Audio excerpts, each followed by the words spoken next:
एक महत्त्वाची घडामोड आहे। पुण्यात शरद पवार आणि अजित पवार एकाच मंचावर येणार आहेत। वसंतदादा शुगर इन्स्टिट्यूटच्या 48व्या वार्षिक सर्वसाधारण सभेनिमित्तानं शरद पवार आणि अजित पवार एकाच मंचावर येतील। यावेळी दिलीप वळसे पाटील आणि सहकार मंत्री बाबासाहेब पाटील यांचीही उपस्थिती असणार आहे। याआधी बारामतीत कृषी प्रदर्शनाच्या उद्घाटनानिमित्तानं शरद पवार आणि अजित पवार एकत्र आले होते।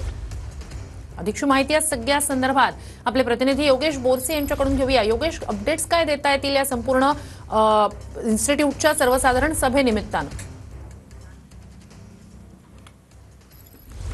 श्रुती, आज पुण्यातील मांजरी या ठिकाणी वसंतदादा शुगर इन्स्टिट्यूटची 48वी वार्षिक सर्वसाधारण सभा पार पडणार आहे। यावेळी काही उत्कृष्ट साखर कारखान्यांना पारितोषिक सुद्धा देण्यात येणार आहे। मात्र या कार्यक्रमाच्या निमित्ताने अजित पवार आणि शरद पवार हे पुन्हा एकदा एकाच मंचावरती येणार आहेत आणि आपण पाहू शकतो या मंचावरती ही आसन व्यवस्था या ठिकाणी करण्यात आलेली आहे।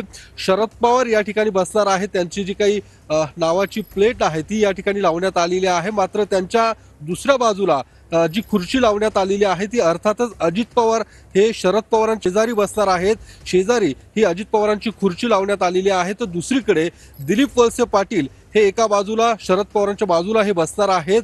या अशा पद्धतीची ही आसन व्यवस्था या ठिकाणी करण्यात आलेली आहे। मात्र जरी खुर्च्या शेजारी असल्या तरी शरद पवार आणि अजित पवार आणि दिलीप वळसे पाटील यांच्यामध्ये संवाद होणार का हे बघणं महत्त्वाचं असणार आहे। कारण बारामतीमध्ये कृषी प्रदर्शनाच्या निमित्ताने अजित पवार आणि शरद पवार हे एकत्र आले होते आणि त्या ठिकाणी मात्र आसन व्यवस्था ही वेगळी करण्यात आली होती। ज्या पद्धतीने शरद पवार आणि अजित पवारांच्या मध्ये एक खुर्ची ही होती, त्यामुळे त्या ठिकाणी अजित पवार आणि शरद पवारांमध्ये संवाद हा झालेला नव्हता।